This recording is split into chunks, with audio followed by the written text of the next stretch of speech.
All right. The day is finally here. January 11th, 2021. Sorry. And it's Ohio State and Alabama. Fletch versus Randy. Big Macs versus Whoppers. It's all everything's on the table. Real quick, thanks for tuning in all season. We've had our biggest hits on the college football show, and rightfully so. A lot of viewers all over. A lot of them are Randy's friends, which is great. What a way to end it right here with the big game tonight. Randy, what's on your mind? Well, you know what's on my mind? It'd be Roll Tide. Yep. Bruce Porter, he's saying hey to us. Big game tonight. How you doing, Bruce? Thanks for hanging out with us. It's I think I sent you the file. I don't know if you had a chance to look at it real quick, but it's pretty obvious topics. Basically we're talking. I definitely think it's the two best teams this year. There's an argument for a few others, and I definitely think it's what we've talked about getting to 18s, but for another day. But right now we got Ohio State, we got Alabama, we got Alabama with three basically Heisman Trophy winners if they weren't all in the same year. With the quarterback, running Yeah, back, and the wide receiver. There's no doubt about that. Those guys have had fantastic years, and any one of them three could have won it, and I wouldn't have said any difference. But congratulations to Devontae Smith. Heck of a season, heck of a career. Really, he started out with a freshman catching that pass against Georgia for all the marbles. So he's going to right. go pro, and he's going to be awesome. Both teams got great receivers. They got a great running back. Definitely on paper, you look like Alabama's just got a little bit more polished everything this year. It's all clicked. They've had some couple games where they gave up some yardage, but this year is COVID. Everybody's giving up some yardage at times, so it's really, I think, going to come down to execution, the line of scrimmage, and the intangibles. Blocked punts, bad calls, missing this, whatever. Hopefully, it doesn't come down to the zebras ruining everything. But I'm really looking forward to one who the Buckeyes are going to be able to play because it sounds like they have some COVID issues and Bama doesn't. So the rumors are it's the interior defensive line, which I wouldn't be happy about because that's been a bright spot for us the past couple of games with Togiai and Haskell right there in the middle. So I got it on here to look to see who's going to be. So, but I'm looking at the line of scrimmage because usually the line of scrimmage, if you get control of that, especially on both sides of the ball, you're pretty much going to control the game and have your way with it. So, what are you looking forward to? Well, I think that's where the game's going to be decided. Is going to be right in the trenches. You have Ohio State's front seven against Alabama's offensive line, which they is one of the best in college football, and of course Ohio State's offensive line is pretty good also. So I think the battle's going to be one right there. Um, you have a lot of and every big game that we've talked about is always it always comes down to the same thing: turnovers. Um, you know, like you said, hopefully the referees don't get involved in this same because I've actually seen games where they do, and that's Yep. kind of sad. But hopefully that's not something we'll have to deal with or have to witness. Um, so hopefully, it'll be. I think it'll be a really good game. Alabama's probably been a little more consistent during the year, but it only takes one game, and Ohio State proved that against Clemson when maybe they had a little chip on their shoulder, maybe they played their very best game. Really don't know. So if they play like that, we're going to see a heck of a ball game. Um, Neither one of these teams normally get blown out. Um, I mean, Alabama's. I don't even remember in the last. I don't know. I'm going to say 10 years. I don't. They Yep. really don't get blown out. I mean, they've been beat several times, but usually they. I'll say that and they'll get beat by 40. I don't want to Yeah, I jinx them. don't I know. don't want to jinx them or nothing. I'd have to look at the history. I don't think they've been blown out since Saban's been there. I mean, they've had games where there's a lot of points have been scored and they've been upset, but it's not blown out that I can think of. Yeah, not that I can think. I seem like there was a bowl game back in the early early time that I think maybe it was Oklahoma or maybe even Utah that you know that had a jumped up on them pretty good. But other than that, I mean, they're always competitive. So yeah, But it's going to be a great game. I was listening to a lot of the talking heads today. Today I had Mondays off. I was driving around some errands, and I did hear that of the whatever the number of losses Saban has at Alabama, which is not very many. Six of them came in that first season. So definitely the first season. Obviously, you take over a program, you're kind of inheriting people. Got to get your guys in there. So right off the bat, six losses came that year. So if they got blown out in any of them games, as far as I'm concerned, I don't even count that because you're kind of taking it over. You know what Urban Meyer did at Ohio State when he took over was just literally amazing. But a lot of those games were last second wins and stuff. It's kind of like the holy Buckeye from the Tressel era and all that. But win's a win. But no, there's no doubt Saban is the absolute model of consistency at coaching, the program he's running, the players he's put in the NFL. I heard today that 8 of the players from on offense of the 2017 class of Alabama could be all first rounders. Some of them already gone. Tua was a 2017 guy. He went early. But Right. altogether, with that 2017 class could have 8 first rounders, and that's pretty impressive, And that's development. I mean, you get 4 and 5 star guys, that's one thing, but you still got to develop them into good players. They don't just come and off the bus and start sacking everybody, So, Yeah, I believe kudos. that. Go ahead. I believe that every one of those guys have played in a championship game too. Oh yeah, yeah.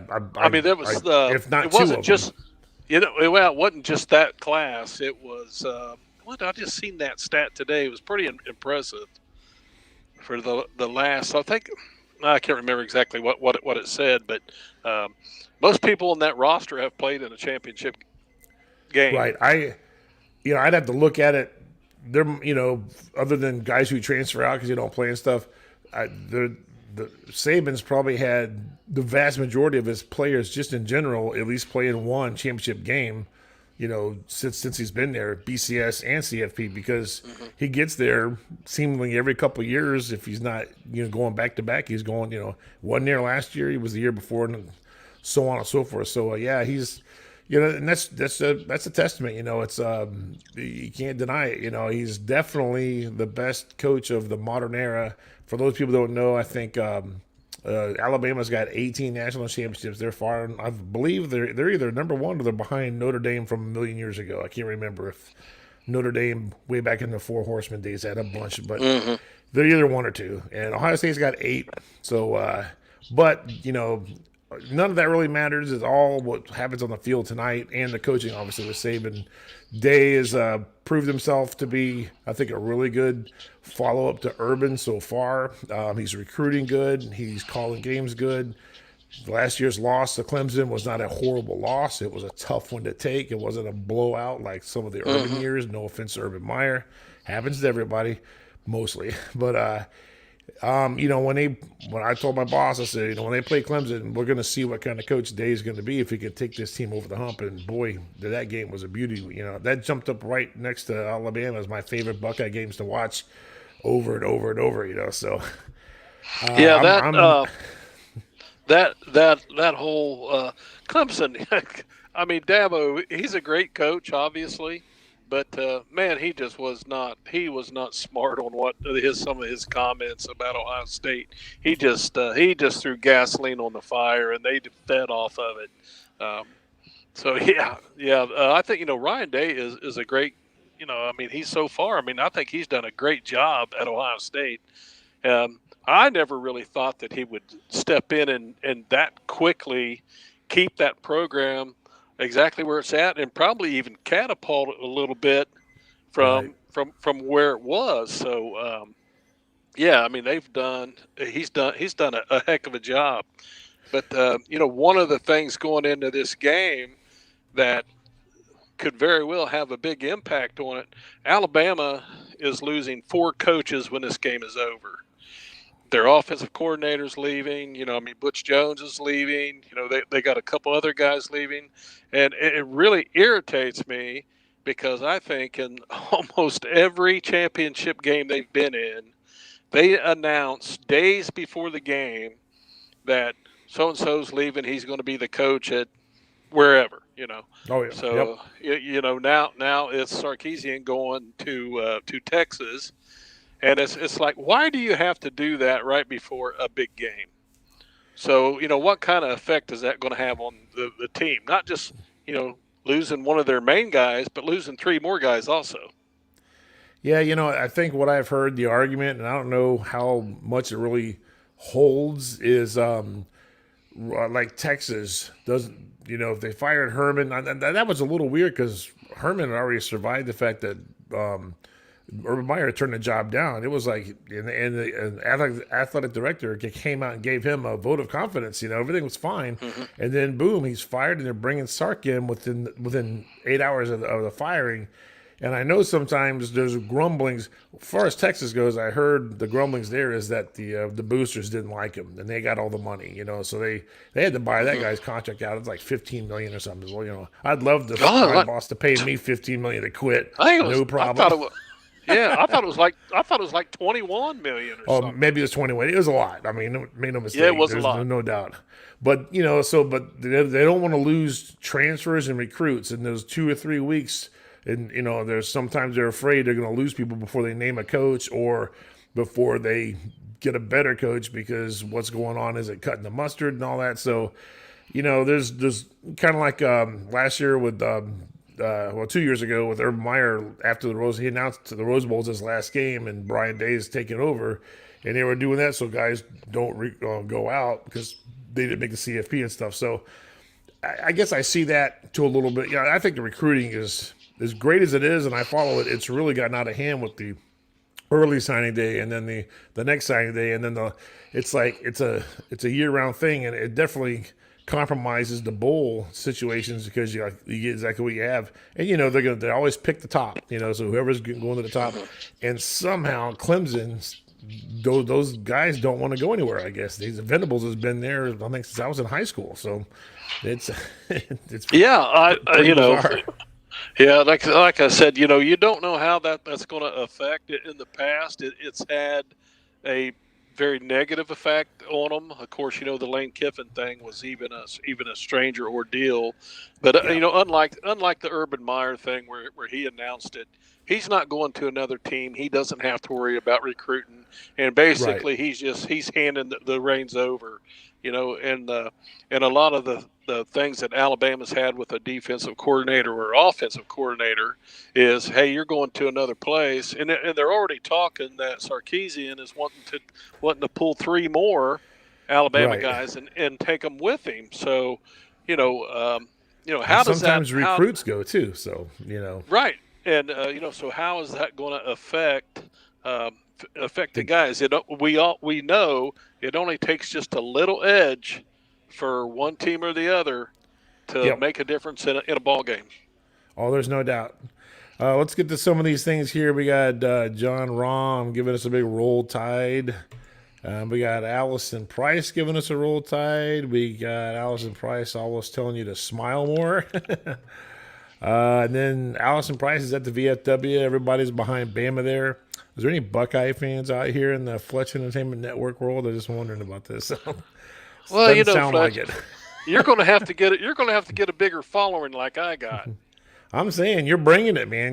This is I have to put your name on the other side of the dial there. This might be the Randy Entertainment football show.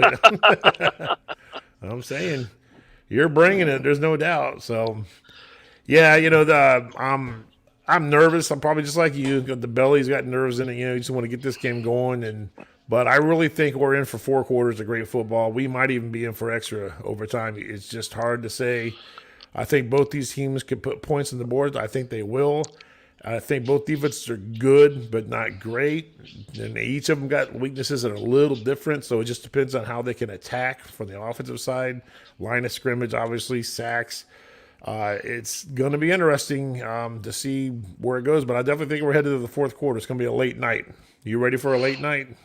I'm never ready for a late night. I'm getting old, and I got to work in the morning. And that's another thing. I hate that they start these big games on a work night, school night, whatever you want to call it, and they last for 4 hours. So kickoff's going to be at 8:30. This game's going to go off about 12:30. So Oh yeah, yeah. When Ohio State played Miami in the BCS for the national championship, that was on a Friday night, and I thought that was perfect. Friday yeah, night, no one have to get up, and I literally stayed up all night watching every newscast I could because they won the game. And we went to Frisch's the next morning at 8. I hadn't been to sleep yet. So I told my boss on Friday because I didn't work today. I said, when Ohio State wins, I'll be in late. I said, and if they lose, I'll be in on Wednesday. yeah. That's Allison, like Allison Price says we don't root for anyone above the Mason-Dixon line. yeah. Yeah. She's a Southern girl, even though she lived in Ohio for a long time. Yeah, well, I'm cool with that. I was born in Texas. Everybody before me was born in Tennessee, Memphis. So I got Southern roots, especially on at the dinner table. I like Southern cornbread dressing and all that stuff, But Oh, wait a yeah, minute. You're telling me you're a traitor? nope, no. I just 5 years old. We moved to Ohio, and I wasn't. Nobody's watching. I don't come from a sports family, so I kind of started it.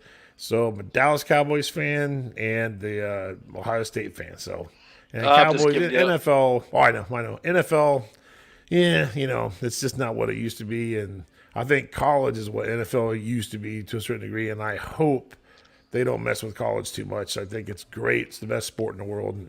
Football, basketball, right behind it. And I just hope they keep it that way. So, love it. I got I got a call from Jim Moses today. That's Oh, a mutual friend of mine and Fletch. That's basically how we met. Jim calls me up and he says, "Hey, I thought I better call you before the game because when tonight's over, we may never talk again." oh man. So I'll never be like that. I mean, it's if you're gonna lose to somebody, losing to Alabama or losing to Ohio State, it's not a bad loss. It's never fun to lose in the national championship game. There's no doubt, but Yeah, I can't agree with you on that. That's bad. It's horrible. well, getting blown out is horrible. I mean, like 41-14 against Florida, Urban Meyer when he blew out the Buckeyes. I watched that at Jim Moses' house. I've never watched an Ohio State game in his house since. I said, "Your house is hexed," so I don't go. I don't watch football over there anymore. Hey, you know what? When this cast is over, you got just enough time to get over there. Nope. I'm watching it right here in my living room on my big one, 65-incher. No, Denise. There you go. Denise will be watching it, I'm sure, but Jen's probably watching the History Channel. I don't or think so. Forged in Fire or whatever that is. Making blades and all that. Yeah, but So go ahead. this game's going to come down to in the trenches. They both got pretty good running backs. Quarterbacks are different, but they're both very very good. You got Fields with he can run and he's got a cannon arm, and then you got Mack, who is what do they call him, a game manager, but he's dead on accurate, and I think he is so good at reading defenses. This guy, he's very intelligent guy. He actually he's got his already into his masters and stuff, and he actually graduate after 2.5 years at Alabama. So I mean, Wow. this is a pretty smart guy. So I think he's figuring out pretty quickly what's going on with these defenses. At least I hope that he is. So Okay, it's an interesting matchup. we got it right here. First from the college football corner, Tommy Togiai and Tyreek Smith are out for tonight's national championship game, as far as Ohio State concerned. So that's a pretty decent loss. Togiai's been playing really good. Haskell Garrett's still in there. They were both in the middle. Smith is a guy on the end, but so they're both out. So we know we're not going to have them. So now that we know what's going on, and the kicker for Ohio State, which if we didn't know it, the kicker for Ohio State, which is taking over for Hallbill, is from Cincinnati. He's a freshman. So Oh yeah, little local flavor. So yeah, and of course Alabama's top offensive lineman is out with injury. yeah, So yeah. That happened in the last game, didn't it? Yeah. That happened Well, against Notre that Dame. happened. No, that happened against Florida. Oh, okay, against Florida. Okay. Yeah, Okay. he was out for the Notre Dame game, and they were Okay. able to survive that. But I think this is a little bit bigger test than what Notre Dame was. Yeah, one of my questions to you is I think we'll agree on this, but I was going to ask you, do you think that this is for each of the teams tonight, Notre Dame, or Ohio State, and Alabama, that the other team is the best team they've seen so far this year? Yeah, I mean, I think so. I don't know that I would have said that, a week. I got to plug this up real quick. Sorry about that. Whoa, a little too close for comfort. Yeah. Okay. So sorry about that. I found out it was popping up. I only had 5% battery life. So, Oh, yikes. oh, but okay. Anyways, back to your question. Go Yeah, ahead. like basically Ohio State and Alabama, they're playing each other. Is the it you know are the teams they're playing tonight? How to word it? Is this the best team? I think it's the best team Ohio State's seen all year. I think it's the best team Alabama's seen all year. How do you feel about that? Yeah, well, I was going to say before I had that little breakdown there that I don't know that I would have said that a week ago, but after what Ohio State did to Clemson, I think that is absolutely true.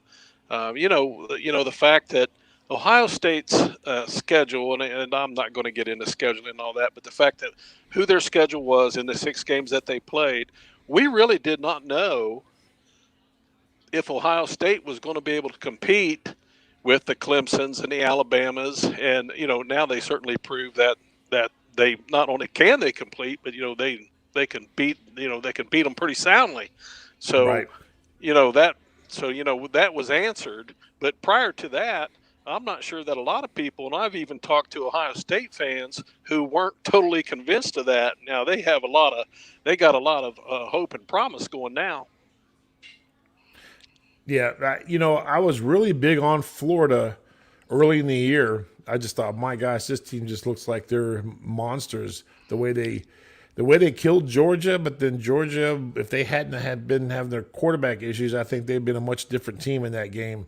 And then they got beat by A&M, and I was like, boy, how'd they do that? Because you and I were both finding any reason we could to not give A&M the just that they kind of earned by only losing the one game, Hmm. even though it was so it was what it was. But once T got hurt and the concussion, and Sermon got the basically the bulk of the carries, and he went off in 2 games in a row, 500 yards in some two Oh yeah. games. Then it was like now all of a sudden Ohio State's offense just kind of just fell together, and that helps. When you got an offense that we all know that you can do whatever you want, control the clock, eat yardage, score points. Your defense just gets so much better because they're rested, and you make the other team in catch up mode. And I think that's both these teams are like that. If they're playing with a lead, they're playing good football and they can do things. And neither one of them wants to be too far behind, but both of them can catch up because they can both strike quickly. So I think the receivers on paper look better at Alabama, but Ohio State's got some receivers too that have looked very good. They're just a little bit younger, so they got the talent, but can they put it all together and all that? So it's just going to be. It could really be an incredible game, especially with Sark and Day calling the games, what they got up their sleeves, what's going to be new, the wrinkles, and this just could be. This could be a clinic. This could be something. This could be one of the best games we've ever had. Then again, it could be a 6-3 field goal fest like the old LSU Alabama days. Who knows? Yeah, that's not going to happen. Those days, Yeah. those days are gone. One of the interesting things is, talk about both these teams. Have of course Najee Harris, and then Sermon for Ohio State, who's really came on. The thing is about these defenses so far, we don't know that this is going to happen today, but both of them defenses have been pretty good stopping the run. Yep. Most of the damage on both of these defenses has come through the air.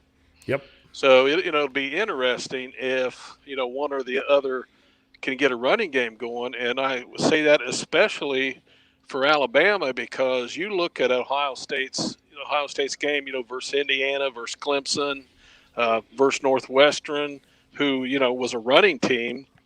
I don't think any of those teams didn't hardly run for 25 yards.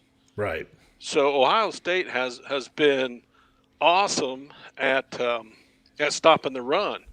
So with Alabama's offensive line, it'd be interesting if if they can back that up again, because obviously if you can't run the football, that closes off a lot of other things. Yeah, I know Northwestern was really big in the nation in running it, and that's as a team because they kind of a multiple back set, and the quarterback was a runner too. But I definitely think the best running back they're going to see this year, they're going to see tonight. And I haven't seen anybody like Najee Harris on anybody's team, especially in the Big Ten. And Indiana did some nice things, but like you said, it was all through the air. I think they had 8 yards rushing that game because of all the sacks and stuff. And Oh of yeah, course, Clemson didn't have hardly anything running, but they don't have their offensive line isn't Alabama's offensive line, so it's going to be it's going to be really interesting to see this who can just impose their will on the other, whose offensive line versus defensive line is going to make the holes, or it could be a shootout as far as the air goes because both teams are just stingy against the run and they can't get anything going. A lot of times that happens. If it happens early, it kind of changes in the second half, and then a fluke fumble, something to turn, a bad punt, a muffed something that turns it over, gets the tide going or the one direction, and then you never know. So yeah, it's just got all the makings of an excellent, excellent, excellent game, and it's amazing. It's the two teams we like. This is great. I mean, if I would have known that, I would have done this 4 years ago. yeah. Like I said, it'll be interesting. You know me, I'm not overconfident. I'm not going to get on here and tell you a score or that Alabama's going to win or anything else. I just think it's going to be interesting down in the trenches. We have no idea how they're going to match up until they actually get on the field and do it. So hopefully, my hope is that most of the Ohio State team watched the Steelers last night and learned how to turn the ball over at least 5 times. Well, most people know that the only true professional football team in the state of Ohio is the Buckeyes. So the Browns, they got the win last night, but that was against a hapless Pittsburgh team that had no, how they were 11-0. I have no idea. They were more of like a 500 football team. They looked awful. So Yeah, we only might talk reason about NFL. only reason I brought that up is because my feed's loaded up with all the Browns fans and stuff, and I don't I don't follow the NFL like I used to, and I really don't care. But I did see the stat where they turned the ball over 5 times, and right away I thought, well, that'd be nice. Yeah. Maybe for your team, but not mine, or vice versa. So there's no doubt. Right. You definitely don't want to see your team cough it up like that. That's ugly. So Well, and yeah, honestly, neither one of us want to see that kind of game. We want to see best versus best, and right. let's see what you got, bring it, and the best team will walk out with a trophy. Oh yeah. I mean, sloppy turnovers are one thing, but great turnovers where you throw a great ball and a guy makes a heck of a play on it. That's something different, and that happens. One of my things is I wonder how many times field goals are even going to be attempted tonight because I think both these teams are pretty stout in the red zone on offense. They've all got weapons. They got great running backs, so it may not be a whole lot of field goals in this game, except for maybe if somebody lines up for the game winner. That might be the only field goal of the game. Yeah, I have nightmares when it comes up lining up for a game winner field goal. But I think Alabama's got the best kicker they've ever had under Saban They right they now. do. They Yeah, do. I could never figure out how a team that recruits so many 5-star, 4-star players and usually has one of the top class or the top class most of the time can't get a friggin' kicker. But yeah, this guy here, he's been pretty good. But yeah. I'm not going to be too confident about that until I actually see it. Well, we are half hour out. All the other pre games of the Worse Than Us channels are getting ready to start it up. So I think we've said all that's needed to be said. The game's going to be won in the trenches, and if there's any turnovers and momentum, I'm looking forward to it. It's two great offenses, two great offensive-minded guys, one phenomenal coach, one up-and-coming coach. Big programs, Ohio State, Alabama. I think the ratings, hope for this one, should be through the roof. I would be surprised if it was anything else. Yeah, it'll be interesting. like I said, hopefully I rip my fingernails off, and I got to make sure Well, I got some soft pillows here to throw at the TV and all that good stuff. I'm ready to go. there you go. There you go. Well, Bruce says, see you next year, guys. So we'll definitely be around with, I think, Allison, Roll Tide. I was going to bring the Tide and toilet paper, but I decided not to do that. So hold them up. But no, Yeah, yeah, I don't think. I don't talk the trash either because as soon as you get done talking, everything comes back on against you. So yeah, it's Oh never yeah, good to do the talking like Dabo did. So yeah. Thank Bruce for being loyal to us, and good to hear from Allison.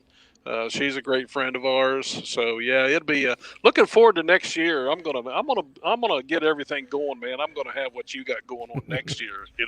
I'm gonna look all right. professional and all that kind of stuff. I don't know if I look professional, but I'm Well, definitely interested. I'm sitting in a recliner bouncing around with my iPad, so. Right, I'm definitely interested in doing something spring game time. So we'll see what happens. This last year there were no spring games because of COVID, so we'll see what happens. But if there's anything that can be done around the springtime, I think it's worth it. But definitely, if nothing else, we'll do stuff. Maybe we'll do stuff a couple times during the summer when camp comes around, but we will definitely be here next year doing the whole season if there is one, which there should be. Based if it's like this year, we'll have a season next year. So, Right. love college football, and tonight's the finale. So, Randy, it's been a lot of fun. Maybe we'll do some the food truck things. If I ever get a food truck to say yes to an interview, we'll go there and chow down and do a food truck thing. So, Well, that's right up both of our alleys. So, yeah, looking forward to absolutely. the game. Roll Tide. All right, go Buckeyes. And I thank everybody too, all of Randy's friends for tuning in. It's nice of them to do that. And we will see you next time. Stay tuned to the Fletch Entertainment Network. It's Facebook and YouTube for everything else got going on. And I'll try to keep Randy involved in some things because he seems to be bringing the crowd. So you got to go with a hot hand. All right, buddy. Enjoy the game. All right, we'll see you. Okay.